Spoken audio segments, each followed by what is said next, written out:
Right? That's what they would expect you to do, is gradually improve your mech. Now, for those who say things like, well, Phil's just listening to everything chat tells him and that's why he's doing so well. You haven't watched the playthrough. You're an idiot. Okay, I'm just going to say that.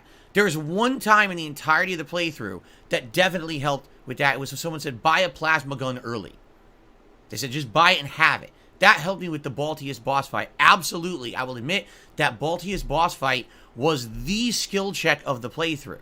But once I beat Baltius, everything else I've done was just a natural progression with things that were made available to me in the game. Yeah, some people make recommendations. Says, hey, the minigun's pretty good, give it a shot. But no one's like, you should absolutely do this build to a T, like this, and you should follow it and do it for the whole playthrough. I haven't done that.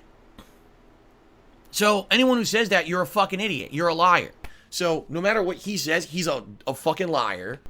All right, it's just because you don't like the fact that I'm probably doing better than a lot of people you've watched play, or maybe you yourself. You can't handle it. Oh, we got to try to justify the fact that Darkside Phil is coasting through Armored Core 6. There's no way. It's not a hard game. It's not. Are you ready for this? It's not a difficult game. It's really not.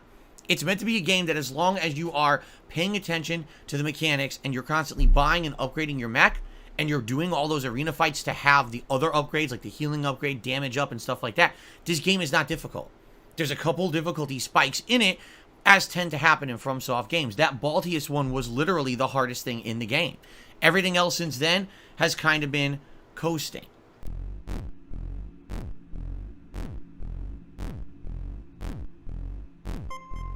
So there you have it. I definitely can understand why people would like this game and get hooked on it and want to play it more than once. I'm only going to play it once, all right? But I like it. Like, I'm actually significantly enjoying it. I'm actually glad that I've given it a shot and played it. But I'm not going to accept criticisms claiming that I'm just doing what the chat tells me wrong, completely fucking wrong, just a lie, all right? It's people jealous or angry that I'm not sucking at a game that they thought I was going to suck at. And I'm tired of trying to accept that kind of nonsense in my content. I'm just not accepting it anymore, all right?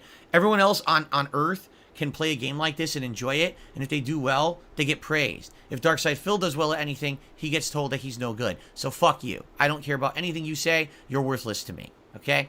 All right. People became so fucking jealous and just angry that here's a YouTuber who doesn't conform to all the norms of what a YouTuber should be doing to be popular on YouTube, and he's outspoken, and he doesn't put up with bullshit from anyone.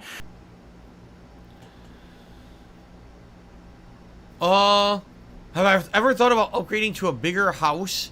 Do I need more space? No, I have more than enough space. My problem is, number one, I don't have the time to really do as much as I want to do with the space. For example, my garage, okay, is messed up. When I bought this house, the garage came fucked up, all right? The idiots who owned this house before me used that garage as a chop shop. There's disgusting stickers and shit all over the cabinets. There's oil stains all over the floor of the garage. But I work 6 days a week full time. I don't have time to clean up the garage. I would love to go out there and clean it up and make it our own and make it something we can actively use the space for. But I just don't have the time to do it, all right? On the flip side of that, since I moved here, things have broken down. I have a completely non-functional bathroom.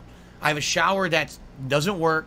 It leaks. And if I use it, it's just going to make the whole thing fuck up and be destroyed. So I have a whole bathroom I don't use. Okay, I would love to fix that bathroom, but I don't have money to do it. You might say, well, you live in a good house, don't you have equity or whatever? Yeah, but look what's happened in the United States in the last several years. Monstrous inflation, and the Fed keeps raising interest rates. If I were to try to do anything with credit right now, like a refinancing or even taking out a loan, I'd be killing myself. Right now, I have a mortgage from 9 years ago that has payments that are insanely low compared to what I'd be paying now if I refinanced my house.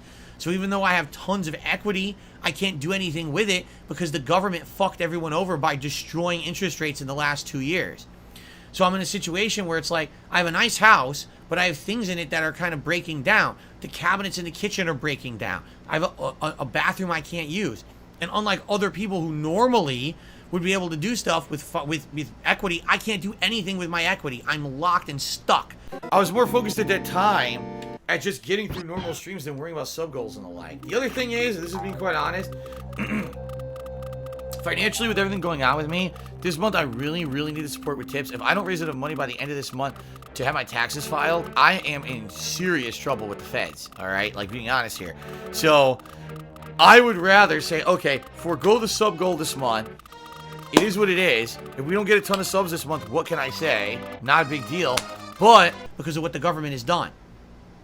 So, I'm screwed. I'm in sadly a situation where it's like, I just gotta wait, and maybe within a few years things will turn around, and hopefully then if interest rates dip again, and my credit continues to hopefully get better from where it was, because now it's not good, maybe then I can look to do a refinance of the house at a better interest rate and with tons of equity that I have, and then I can do things around here to make the house better, right? Maybe I can fix that bathroom, improve the kitchen, do the things we've wanted to do to make the house better for us.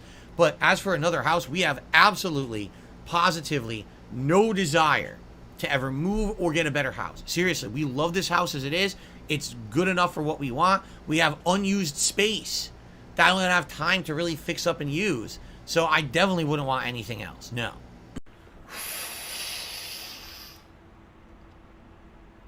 Last time I had financial freedom was probably 2014 when I moved out here. That was the end of it. Seriously, like 2014, I got myself into so much debt moving out here and furnishing the house and doing all the things I did that year. So that was like the last year I had financial freedom. The last time I had no stress from anything was probably like 2012. Like, no lie. As soon as like This Is How You Don't Play started on the internet and people just started constantly harassing me and memeing about me and slandering me and making fun of me, it's just stress nonstop, you know? It sucks because I don't want that. And obviously I have a lot of fun with you guys on stream, but it's just the other shit piles up. So Third Nostril says, do you believe it's true when people say something isn't going your way in life, it's 100% your own fault and solely up to you to resolve the problem? Number one, because there's two questions there. Are things always 100% your fault? That's the dumbest thing I've ever heard in my life. No. Things in life are not always completely your fault. There may be factors to something that goes wrong that are your fault, but no, not everything in your entire life is always your fault. I mean, there's always people who say things such as, if there is a God, how could God allow bad things to happen to good people, right? There's tons of people out there that things happen to them and they don't deserve it, right? What about a kid who gets cancer? What did the kid do to get cancer? Did they deserve? That's the dumbest thing I've ever heard. Oh, if something bad happens to you, it's because it's your fault. What? No, that makes no sense at all. That's the dumbest thing I've ever heard. There are things in life that could be a result of your fault, but not everything, okay? Now, is it up to you to 100% try to fix everything in your life? Yes and no. I mean, ultimately, a lot of the times it is. A lot of the times you have to, sadly, sit down and really look at reality and realize probably no one out there really is going to help you. That in reality, a lot of people out there are out for themselves, not out to help others. And it's very rare in life where someone would actually go out of their way to give something to help and not expect something in return. I'm just being honest. Now, there are people who are like that, and there are times in life when maybe you will get that kind of help, and that's great when you get it, but you can't really expect it, right? I can at least say that I'm incredibly grateful and happy that in my lifetime, especially since I've been a YouTuber, that there have been people who have helped me out a lot during some of my lowest points. I would not be here today if it weren't for people who supported me over the years, especially a few years ago when I was in my worst financial part ever during that whole bankruptcy deal. You know, things were awful. There were times when if I didn't raise money on a certain amount of time, I wasn't going to be able to pay my mortgage. You know, things were going to go awful. Again, I hate to be a broken fucking record. And I'm through those times. I'm very grateful and happy that we are through those times, really. So thank you to everybody. I really, really appreciate for getting me through that. But ultimately, things kind of rely on your own shoulders and your own gumption. You can't just sit around saying, woe is me, woe is me. Life is bad. It's not my fault. I wish things would get better. Things will never get better if you just sit around saying that, okay? You have to actively do things for yourself to try to improve your situation. All right? So being proactive, being, responsive to bad things that happen and trying to get out of them yourself through hard work, diligence, determination, patience, lots of things, they all matter. A lot of people say to me, Phil, how do you to this day still make content when every single day there's insane amounts of nonsense on the internet about you? Because I just tune out the bullshit, I focus on the positive, and I move forward. And here I am loving life because of it. So obviously there's something going right, or else I wouldn't be where I am.